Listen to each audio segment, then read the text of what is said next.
Fed Chair Jerome Powell making it clear he says Congress needs to raise the debt ceiling.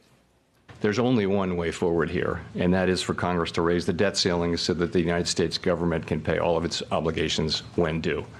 And any deviations from that path would be highly risky, and that no one should assume that the Fed can protect the economy from the consequences of failing to act in a timely manner. In terms of our relationship with the Treasury, we are their fiscal agent, and I'm just going to leave it at that.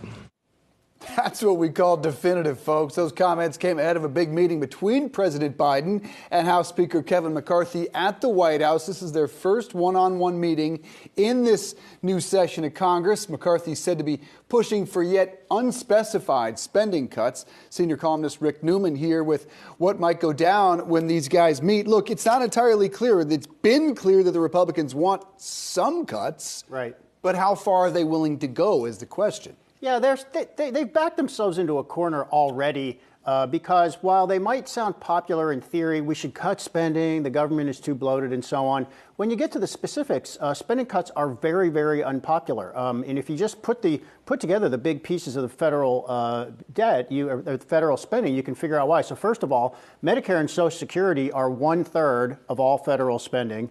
Cutting those is so unpopular that McCarthy has already said those are off the table. So that leaves, so you've already eliminated 1/3 of spending where you're not going to cut there. So you have to look at the other 2/3. And a big part of that is defense, which Republicans don't want to cut. So they're probably going to say that's off the table, too. So, I mean, there just isn't that much left. What they're probably going to go after, which is what Republicans often do, is try to figure out ways to cut Medicaid.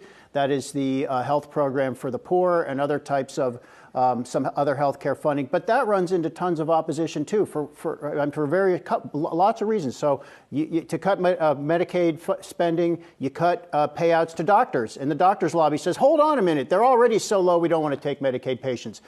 You cut aid to the states, and you get the states saying, no. They all have lobbying groups in Washington say, you're not cutting our payments, cut somebody else. So once this exercise gets underway, the way this works in Washington is everybody's fine cutting spending that goes to somebody else, but nobody's fine cutting the spending that goes to me. And that's why there are not going to be any major spending cuts at the end of this process. It was a pretty definitive statement from Jerome Powell. Yeah. You almost wish he was in the room, right, with those two. What has Biden's negotiating position been leading up to this meeting? That there will be no negotiations. And I think he's going to come pretty close to getting that. So everybody should know that even though we have to talk about it on the shows, we have to cover this for the next 4 months, we are not going to have a default on U.S. obligations. The debt ceiling is going to get raised. And the most likely way this is going to go down is there might be something like a new commission to study some ways to cut spending and get the debt problem under control. I mean, we do have way too much debt, but that's the fault of both parties. Going back 20 years, Republicans cut taxes too much. That doesn't boost the economy the way they say. And then we have all this spending in the COVID bills. Some of those were bipartisan, some of those were Democrats only. So this is a bipartisan problem. And we're not going to get one party in what is in effect really a majority of one party, what you might call 50 or 100 hardcore Republicans in the House of Representatives solving this problem. It's not going to happen. At hundreds of billions, it looks like, of fraudulent spending in terms of that COVID, but the hearings will begin soon on that. And we're not going to get that money back. I mean, right, that's gone. And the debt ceiling argument is really over past spending. That is money, bills to be paid, not future spending. Rick Newman, good to see you, sir. Thanks, guys. Thank you.